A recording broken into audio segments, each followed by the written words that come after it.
парфюмерии есть не просто ароматы, а легенды. Шанель Антеус стал легендарным благодаря выражению чистой, бескомпромиссной мужественности. Но что же скрыто в его составе? Не просто список ингредиентов, а тщательно сбалансированное сочетание силы, изысканности и дикой природы.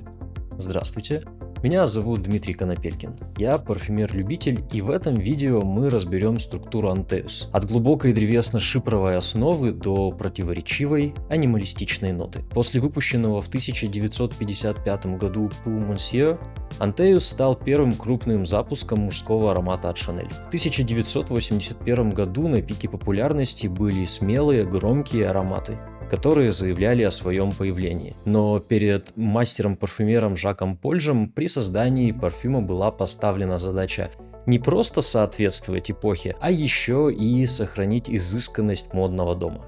Результатом стал Антеус, названный в честь греческого полубога, черпавшего свою силу из земли. Это был аромат контрастов, первобытная мощь и притягательная чувственность.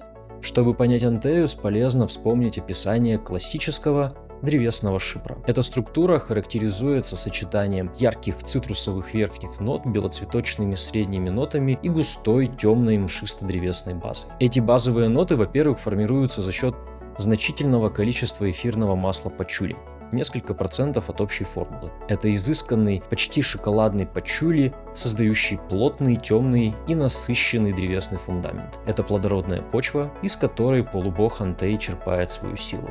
Во-вторых, основой любого классического шипра является дубовый мох.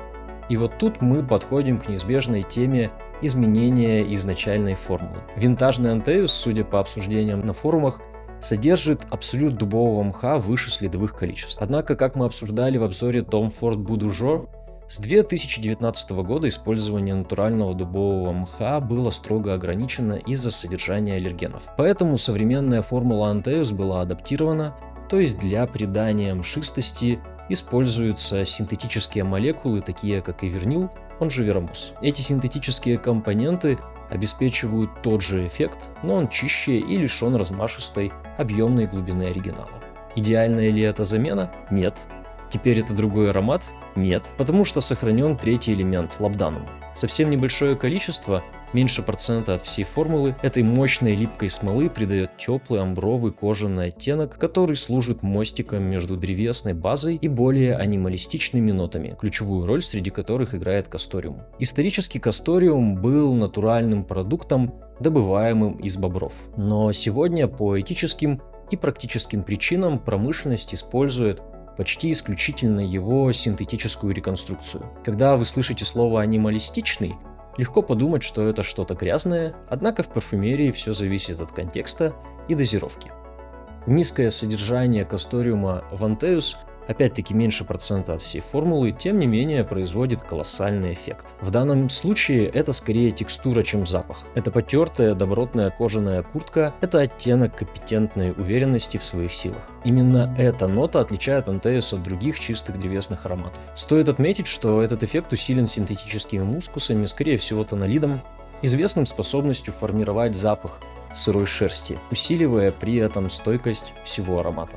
Если вам нравится это видео, поставьте лайк. Хотя комбинация перечисленных компонентов была распространена в большинстве анималики 80-х, Антеус на общем фоне смог выделиться благодаря смелому решению Жака Польжа добавить цветочные ноты. Хотя их присутствие в мощном маскулинном аромате может показаться нелогичным, они ключ к его изысканной мужественности. Хотя главным цветочным компонентом аромата ощущается роза, этот эффект достигается благодаря сочетанию ключевых, так называемых розовых спиртов – фенилэтиловому спирту, цитронеллолу и гераниолу. Их задача заключается не в формировании реалистичного аккорда розы, а в сглаживании острых углов касториума и пачули, придании аромату спокойствия и легкого оттенка романтики. Наряду с розой присутствует сияющий воздушный белоцветочный эффект. Вероятно, это достигается благодаря молекуле, подобной гидиону, которая придает ароматам впечатляющую диффузность без явного цветочного оттенка. Эти молекулы – вторая часть слогана аромата, выражение силы и притягательности. Итак, мы разобрали формулу. Здесь есть землистая шипровая база, суровая центральная часть и элегантный цветочный оттенок. Что же происходит, когда вы наносите его на кожу? Начальные ноты Антеуса – это натиск ароматических трав, строгость которых перекликается с густой базой. Согреваясь на коже, аромат раскрывается цветущей розой, смягчающей аптечность шалфея. Животная нота Castoreum теряет свою первоначальную резкость и, сливаясь с лабданумом, создает насыщенный и брутальный шлейф. Наконец, спустя несколько часов в базовых нотах аромата проявляется мшистая, богатая пачули, шипровая основа, сбалансированная элегантным ароматом выделанной кожи. Антеус – это сложный, требовательный и насыщенный аромат, который по праву заслужил свое место в пантеоне мужской парфюмерии. Хотя он был создан больше 40 лет назад, мастерское сочетание силы и элегантности делает его таким же актуальным и сегодня.